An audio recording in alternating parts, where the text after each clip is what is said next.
ప్రధాని నరేంద్ర మోదీ ఈవేళ రేపు తమిళనాడులోని కన్యాకుమారిలో పర్యటిస్తారు. ఈ పర్యటనలో భాగంగా ప్రధాని మోదీ కన్యాకుమారిలోని సుప్రసిద్ధ పర్యాటక స్థలం రాక్ మెమోరియల్ను సందర్శిస్తారు.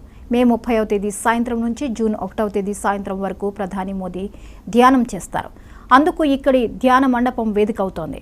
గతంలో స్వామి వివేకానంద ధ్యానం చేసిన ప్రాంతంలోనే ప్రధాని మోదీ కూడా ధ్యానం చేస్తారు.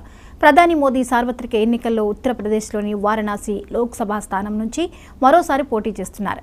వారణాసిలో జూన్ 1న పోలింగ్ జరగనుండగా మే 30తో ప్రచారం ముగుస్తుంది.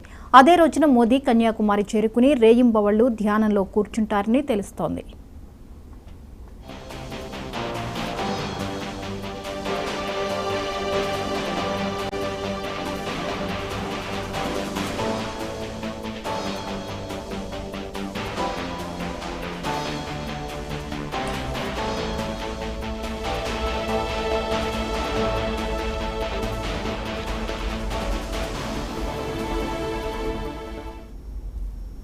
ప్రధాని నరేంద్ర మోదీ ఈవేళ రేపు తమిళనాడులోని కన్యాకుమారిలో పర్యటిస్తారు.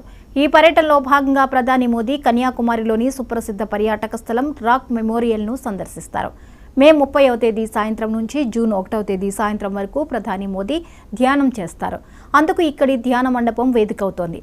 గతంలో స్వామి వివేకానంద ధ్యానం చేసిన ప్రాంతంలోనే ప్రధాని మోదీ కూడా ధ్యానం చేస్తారు. ప్రధాని మోదీ సార్వత్రిక ఎన్నికల్లో ఉత్తరప్రదేశ్లోని వారణాసి లోక్సభ స్థానం నుంచి మరోసారి పోటీ చేస్తున్నారు. వారణాసిలో జూన్ 1న పోలింగ్ జరగనుండగా మే 30తో ప్రచారం ముగుస్తుంది. అదే రోజున మోదీ కన్యాకుమారి చేరుకుని రేయింబవళ్లు ధ్యానంలో కూర్చుంటారని తెలుస్తోంది.